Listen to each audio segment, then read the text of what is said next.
Pemirsa, Wakil Wali Kota Palembang menyerahkan bantuan kepada korban kebakaran di Kelurahan 1 Ilir, Kecamatan Ilir Timur 2, Kota Palembang.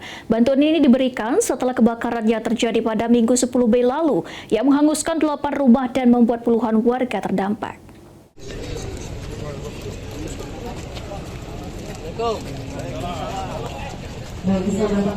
Wakil Wali Kota Palembang Prima Salam turun langsung menyerahkan bantuan kepada korban kebakaran di Jalan Sultan Agung, Kelurahan 1 Ilir, melalui program Palembang Peduli Korban Bencana Kebakaran.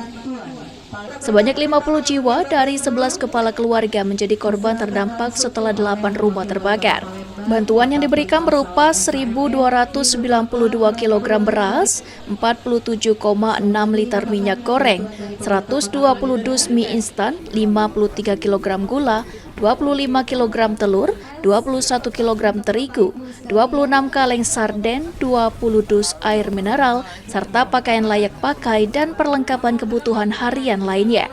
Pemerintah Kota Palembang juga menyalurkan family kit, tenda gulung, kasur, perlengkapan khusus, kopi, teh, hingga kecap dan makanan tambahan untuk membantu kebutuhan para korban selama masa pemulihan.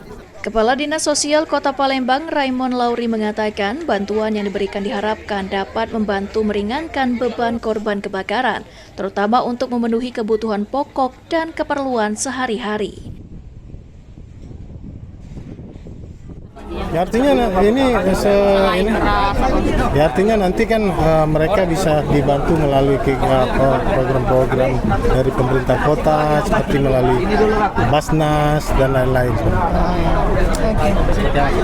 Harapan kita pemerintah Kota Palembang artinya kita bisa membantu masyarakat yang terkena dampak bencana kebakaran.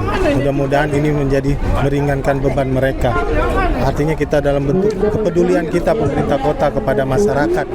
Sementara itu, Kepala Dinas Pemadam Kebakaran dan Penyelamatan Kota Palembang, Kemas Haikal, mengatakan musibah ini menjadi pelajaran bagi masyarakat agar lebih waspada, terutama memastikan kompor dan api di dapur sudah benar-benar mati setelah memasak. Pada seluruh warga, kejadian kemarin menjadikan pelajaran bahwa kompor sedang menyala ditinggalkan. Walaupun sebentar, kita berharap kalau memang sedang meninggalkan area dapur atau apa, diharapkan kompor itu dimatikan. Ya, 8 rumah, tapi 2 yang terdampak, jadi total 10. Yang hangus sekali ada 8. Nah, kendala kita juga kemarin sempat menyebar cepat karena akses. Jadi kita suplai airnya sangat terbatas karena jalannya satu arah. Pemerintah Kota Palembang berharap bantuan yang diberikan dapat membantu mempercepat pemulihan para korban, sekaligus meningkatkan kepedulian masyarakat terhadap pencegahan bencana kebakaran di lingkungan tempat tinggal. Muhammad Aidil, PAL TV.